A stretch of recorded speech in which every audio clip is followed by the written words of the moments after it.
भाई साहब, आपने जो यात्रा पद यात्रा शुरू की है 1500 किलोमीटर की, हमें इसके बारे में प्लीज़ जानकारी दें। देखिए, ये यात्रा जो है 1500 किलोमीटर की ये मैप द्वारा बताया गया था, जो कि यात्रा है 2000 किलोमीटर की, जो मुजफ्फरपुर बिहार से चलकर माँ वैष्णो देवी के दरबार में चल रहा हूँ। ये 2000 किलोमीटर की यात्रा है। और बताइए इसके बारे में, और बताइए हमें। हाँ, और इसका मेन उद्देश्य है पैदल यात्रा करने का, ये आपसी भाईचारे को, जब तक हम भारतवासी आपसी भाईचारे को नहीं बना के रखेंगे तब तक हम लोग का कल्याण कहीं से नहीं होने वाला है। ये कोई मेरा मन्नत नहीं है, इस तमाम भाई और समस्त भारत और विश्व की मन्नत को लेकर के मैं ये पद यात्रा प्रारंभ किया हूँ। आपसी भाईचारे को बनाए रखें, जब विश्व कल्याण होगा तो हम लोग का भी कल्याण होगा। क्योंकि हम लोगों के अंदर ना तो आसामी, ना बिहारी, ना बंगाली, ओनली हम हिंदुस्तानी और भाई। जब तक हम लोगों के दिमाग में ये चीज़ नहीं आएगा तब तक हम लोग का कहीं से कोई कल्याण नहीं होने वाला। आपने पद यात्रा करने का मन कैसे बनाया? पद यात्रा करने का मन मेरा अचानक, मैं आया, एक डीएम साहब से मेरा काम था, वो काम करके आया। आने के बाद अचानक मेरा मन बन गया कि वैष्णो माता चलते हैं, जो कि मैं कभी सपना में भी नहीं सोचा था कि मैं माँ वैष्णो देवी आए इस यात्रा के दौरान जाऊँगा। तो बीच में कई तरह के अफवाहें होने लगे, कई तरह के दंगा फसाद हर जगह हो गया। तो ये दंगा फसाद दूसरों का काम है करवाने का नाम है कि जब हम नेता के चक्कर में पड़ते हैं तो नेता कभी भी हत्या करवाते हैं, करते नहीं है, कभी भी बलि का बकरा बनता है पब्लिक। तो जब तक हम लोग आपसी एकता नहीं बना के रखेंगे, देखिए जैसे कि पहले लोगों को हिंदू मुस्लिम में तोड़ा गया, अब हिंदू मुस्लिम नहीं टूट रहा है, तो जातिवादी की लड़ाई छेड़ी जा रही है। हर जगह आए दिन ऐसा कांड सुनने को मिल रहा है, तो हम आखिर क्यों लड़े? हम लोगों का लड़वाया जाता है, और जो लड़वाते हैं वो साथ बैठ के खाते हैं, दावत खाते हैं। तो हम सब आपस भाई मिल करके काहे नहीं हम लोग दावत खाए कि दूसरे के बहकाव में गए? पब्लिक कभी भी जोड़ने की काम करते हैं, तो हमारी यही उद्देश्य है और यही सब लोगों को दिया गया संदेश है। और मैं सबको यही बताना चाहता हूँ कि जब हम मिलेंगे तो सब मिलेंगे, और सबसे बड़ी ताकत है एकत्रित ताकत, इकट्ठा जिसको बोलते हैं। वही जब हम भाई समझ जाएंगे, जिस दिन हम सब भाई समझ गए, भाईचारा बढ़ गया, कहीं कोई लड़ाई, कोई दंगा फसाद नहीं होने वाली है। जैसे अभी पहले हिंदू मुस्लिम में कितना दंगा होता था, अब कहाँ हो रहा है? नहीं हो रहा है। मतलब हिंदू मुस्लिम में नहीं हो रहा है तो क्या किया जाता है? भाई भाई को लड़वा, जातिवादी करके लड़ाया जा रहा है। कहीं एक स्टेट दूसरे स्टेट को जबरदस्ती मारपीट करवा दिया जा रहा है और उसको दंगा फैलाया जा रहा है। तो ऐसा तो सब चलते रहे, लेकिन इस चीज़ को खत्म करना है। जब तक हम अपना एकता नहीं बना के रखेंगे, आपस में एक दूसरे को समझेंगे नहीं, तब तक ऐसा कुछ नहीं होने वाला। आपने यात्रा कहाँ से शुरू की थी और कहाँ तक समाप्त करेंगे? यह यात्रा मेरा मुजफ्फरपुर से स्टार्टिंग हुआ है बिहार में, और माता वैष्णो देवी के दरबार में जाके यात्रा मेरी समाप्त हो गई। कितने दिन हो गए आपको यात्रा स्टार्ट किए हुए? यात्रा स्टार्ट किए हुए हमको 2 महीना हो गया, क्योंकि मैं 16 जनवरी को मुजफ्फरपुर से मैं चला था और आज 15 तारीख हो गए, यानी 2 महीना मेरा यात्रा हो चुका है। 2 महीने में मैं यहाँ पहुँचा हूँ, और इस यात्रा को समाप्त करने के बाद मैं माननीय प्रधानमंत्री जी से भी मैं दिल्ली में जाके मिलूँगा। ये यात्रा आपकी कब समाप्त होगी, इसके बारे में क्या कहना चाहते हैं आप? ये यात्रा मेरा इस महीने के लास्ट, नहीं तो 1 से 2 अप्रैल तक मेरी यात्रा समाप्त हो जाएगी। यात्रा के बारे में और क्या बताना चाहते हैं आप? और यही चीज़, ये तो मेरा एक संदेश है, और दूसरा संदेश मैं सभी भारतवासियों को मैं बता देता हूँ कि राजनीति ऐसा बढ़िया और उससे जैसा घड़िया कुछ नहीं है। जैसे कि बिहार में कई एक वर्षों से राजनीति चली आ रही है। पहले 20 साल हमारे माननीय मुख्यमंत्री लालू प्रसाद जी रहे, उसके बाद आ गए माननीय मुख्यमंत्री अभी वर्तमान में नीतीश कुमार है। वहाँ की जनता आरजेडी को वोट देती है तो भी नीतीश कुमार आते हैं, बीजेपी को वोट देती है तो भी नीतीश कुमार भी आते हैं। और नीतीश कुमार जी आते हैं, बिहार का विकास तो नहीं किया है, लेकिन पूर्ण रूप से विनाश जरूर कर चुके हैं। क्योंकि जब बीजेपी का सरकार उन्होंने गिराया, आरजेडी ज्वाइन किया, तो उसके बाद देखिए कितना सारे दंगा फसाद शुरू हो गए जातिवादी को लेकर के। और जो चीज़ बिहार को चाहिए, जो कि इंडिया के हर स्टेट में है, जैसे कि मान लेते हैं आपको हर पंचायती स्तर पर देखिए हिंदू भाई लोगों को जलाने के लिए, मैं ये जातिवादी नहीं कर रहा हूँ, मुस्लिम भाई को दफनाने के लिए मुश्किल से आधा से 1 घंटा काफ़ी हो गया। लेकिन हिंदू की लाश चलने के लिए कम से कम 2.5 से 3 घंटा लगती है, जो कि बिहार की ये अवस्था है। वहाँ के हिंदू यदि मर जाए तो बारिश आ जाए तो वो लोग को लाश छोड़ के भागना पड़ता है। लाश जलाने का भी वहाँ पे शेड नहीं बनाया गया है। पहले मेरा मांग ये रहेगा कि वहाँ पे पूरे बिहार में पंचायतीय स्तर पर एक शमशान घाट की व्यवस्था कराई जाए, और जितने सरकारी बस स्टैंड है जिला स्तरीय का, वहाँ पे एक डोलमेट्री की सुविधा कराई जाए, जिससे में आम गरीबों को रहने में यह सुविधा ना हो, और जिला स्तरीय पे एक अनाथ आश्रम और वृद्धाश्रम की निर्माण कराई जाए। ये मेरा उनसे मांग है। जब आपने ये यात्रा स्टार्ट की थी और आप स्टेप बाय स्टेप कैसे आगे बढ़े हैं, दिहाड़ी में कितना चलते हैं आप? मैं जब वहाँ से यात्रा प्रारंभ किया तो मेरा प्रतिदिन का रेशियो था 25 से 30 किलोमीटर, और 25 से 30 किलोमीटर में चला। कभी 40 किलोमीटर भी जाते हैं, कभी 15 किलोमीटर, जैसा पैर अलाउ किया वैसा हम करते हैं। लेकिन यात्रा मेरा कंटिन्यू रहता है, और कभी काल 1-2 दिन ब्रेक दे देते हैं, कपड़ा उपड़ा धुलाई करना, और इसके वजह से कभी कपड़ा भी तो धुलाई करना ही जरूरी है। आपके परिवार में कौन कौन है? हमारे परिवार में हमारे माँ है, दादा है, दादी है, सब लोग हैं। आप मैरिड हो? हाँ। कितने बाल बच्चे हैं आपके? 2 लड़की है।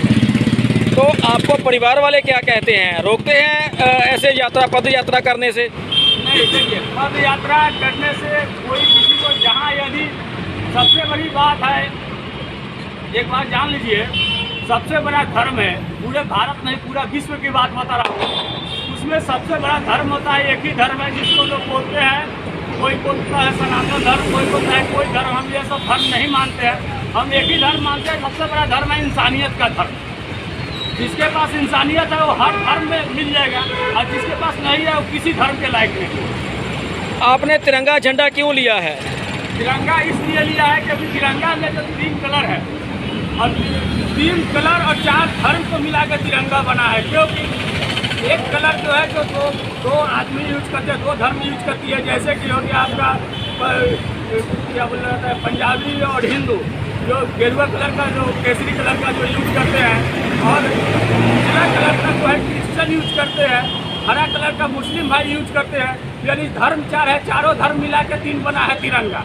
यही तिरंगा इसीलिए भारत किसान है, और इसको हर किसी को लेने का अधिकार है, और हर कोई लेके चले, क्योंकि चारों धर्म साथ में लेके हम चल रहे हैं। आपने जैसे बताया अपने रोज़ाना आप कैसे चलते हैं, प्लीज़ एक बार फिर हमें बताइए कि आप जब अपना ये स्टेप बाय स्टेप सफ़र आगे बढ़ा रहे हो तो आप दिन में अपने एडजस्टमेंट कैसे करते हो?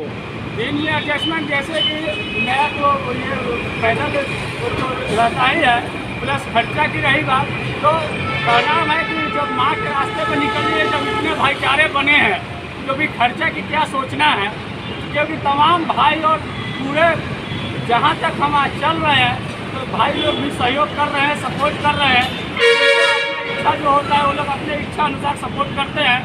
इसके लिए मैं आभारी हूँ। यही भाईचारे का मेन कर्तव्य है जो हम भी निभा रहे हैं, और भाई लोग भी निभा रहे हैं मेरे साथ। इस सफ़र में आप रात की एडजस्टमेंट कैसे करते हैं? रात की एडजस्टमेंट जहाँ शाम होती है मैं वहाँ रुक जाता हूँ, कहीं मंदिर में रुक जाता हूँ, तो कहीं गुरुद्वारे में, और नहीं तो कोई भाई लोग भी हमें रोक लेते हैं कि भैया आज इसकी शाम मेरे यहाँ ही। इस सारी पद यात्रा में आपने 1500 किलोमीटर लिखा हुआ है, इसके बारे में क्या कहना चाहते हैं? 1500 किलोमीटर, देखिए सबसे बड़ी बात क्या है कि जिस तरह आदमी झूठ बोलते हैं उस तरह गूगल मैप भी झूठ बोलते हैं। जैसे गूगल मैप का नाम है कि 1500 किलोमीटर है, लेकिन वो 1500 किलोमीटर बाई रोड नहीं, वो खेत का रास्ता बताइए। क्योंकि हम तो जा रहे हैं बाई रोड में ऑटोमेटिक किलोमीटर पड़ेगा, और यहाँ से ही मुजफ्फरपुर का किलोमीटर होगा कम से कम 1550 के आसपास। 1550 किलोमीटर जब यहाँ से है, तो यहाँ से माता रानी का भी दरबार है कम से कम 400-450 किलोमीटर, यानी 2000 किलोमीटर की मेरा पूरी यात्रा है। तो आपने 1500 किलोमीटर क्यों लिखा है फिर? बोले ना, गूगल मैप जो दिया वही देकर के हमने प्रिंटिंग करवा दिया। यानी गूगल देखकर गलती से 1500 किलोमीटर लिख हो गया, जबकि बनता 2000 किलोमीटर है। ठीक है, एक बात भैया, आप राजा बाबूजी प्लीज़ सच सच बताइएगा, आपको समस्याएं कौन कौन सी आती हैं इस पद यात्रा के दौरान? देखिए, पद यात्रा के दौरान समस्या तो कहीं नहीं आएगी, लेकिन एक स्टेट में समस्या हमें आ रही है उत्तराखंड में। जो लोग बोलते हैं मुस्लिम को लेकर के, तो वही मैं उत्तराखंड में भगवानपुर थाने की मैं ये कहानी बता रहा हूँ जो हरिद्वार जिला में पड़ती है। वहाँ का थाना भी सुरक्षित नहीं है, क्योंकि जब हमें कहीं जगह नहीं मिला तो मैं थाना में गया, बोला कि भैया मैं आज रात की यहाँ मैं सो सकता हूँ। तो बोला कि भैया यहाँ सो के सामान कोई लेके चल जाएगा तो इसका जवाबदेही कौन लेगा। तो अब समझिए जब उत्तराखंड की थाना में रहे लोग सुरक्षित नहीं है तो वहाँ का पब्लिक का क्या सुरक्षा थाना प्रभारी करते होंगे, ऊपर वाला ही मालिक है। तो फिर वहाँ पे 10-15 मुस्लिम भाई लोग हमारे पीठ पर खड़ा हुए, बोले कि ऐसा बात है, चलिए हम व्यवस्था करें। तो उन लोगों ने जा करके मंदिर खुलवाया, तो मैं 10 बजे रात में वहाँ मंदिर में मैं विश्राम किया। वो लोगों का भी मैं बहुत बहुत धन्यवाद देता हूँ, क्योंकि सबसे बड़ी बात है, हम तो एक ही बात बोले, जाति धर्म नहीं, सबसे बड़ी इंसानियत है। इंसानियत जिसके पास है वो हर धर्म के काबिल है।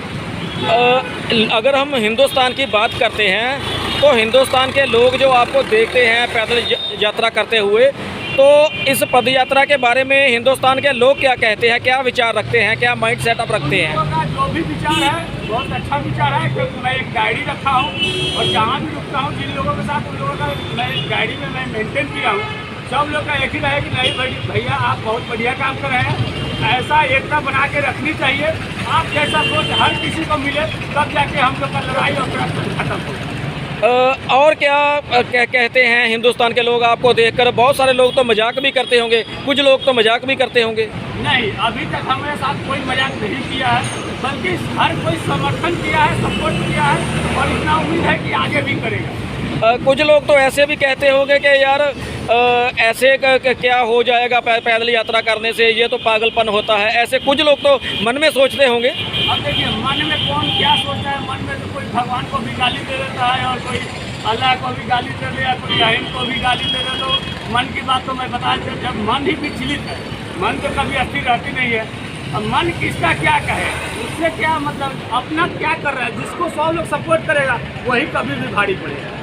राजा बाबूजी, आपको लोग जो हिंदुस्तान के लोग हैं या पद यात्रा के दौरान कुछ सुझाव भी देते होंगे?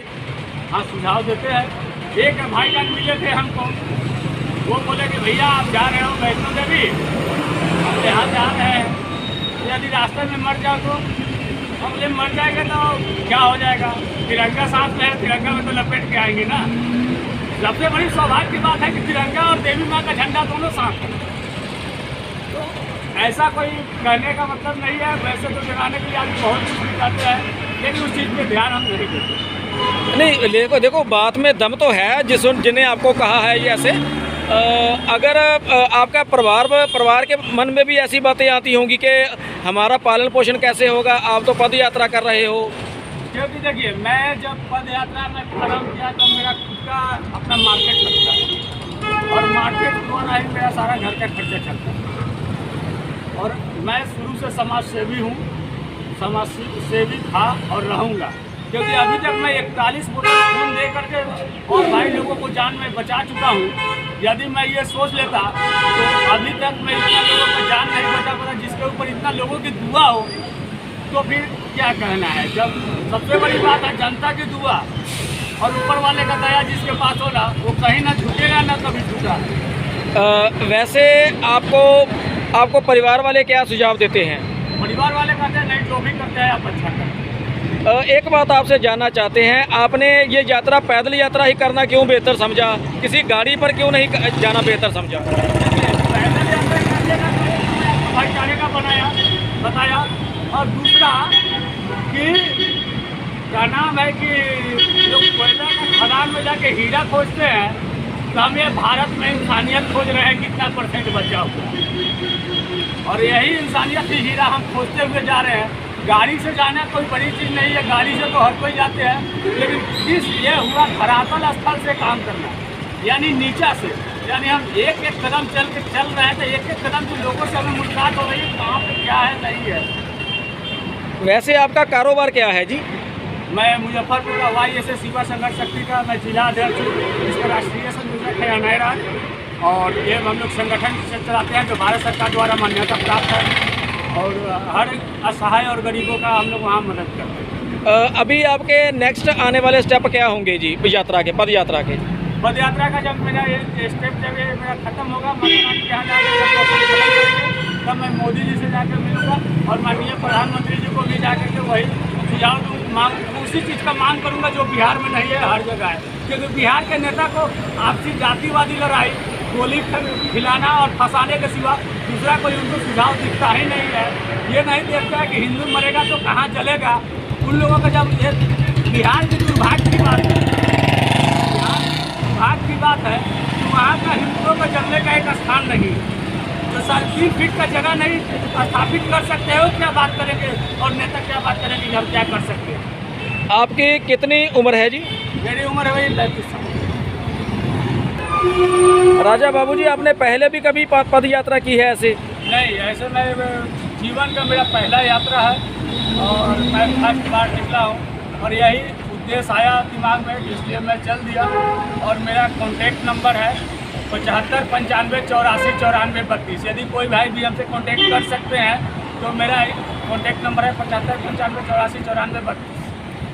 इस पद यात्रा के बारे में ये लास्ट सवाल है, पब्लिक इसकी सक्सेस के बारे में क्या कहती है, आपकी सफलता के बारे में क्या कहती है पब्लिक? सब लोग यही दुआ करते हैं कि माता रानी आपकी मनोकामना पूर्ण करे। हम बोले भैया हम अपने लिए कुछ मांगे ही नहीं तो मेरी क्या मनोकामना पूर्ण करेंगे। हम तो पूरा भारत के कल्याण के लिए चल रहे हैं, उसी में थोड़ा सा हमें भी कल्याण कर दें। यदि जो मैं भाईचारे को बनाए रखने के लिए जो मैं चल रहा हूँ, अभी तक हमें जितने लोगों से बात हुई तो वो तो भाईचारा हमने बनाया ना। आपसे भी मिले या जितने भाई लोग से मिले तो वो तो भाई समझ रहे हैं ना। ऐसा ही संदेश फैलेगा, हर कोई आपस में एकता लाएगा। आपके बहुत बढ़िया विचार हैं और विचार हमसे शेयर करने के लिए आपका बहुत बहुत धन्यवाद।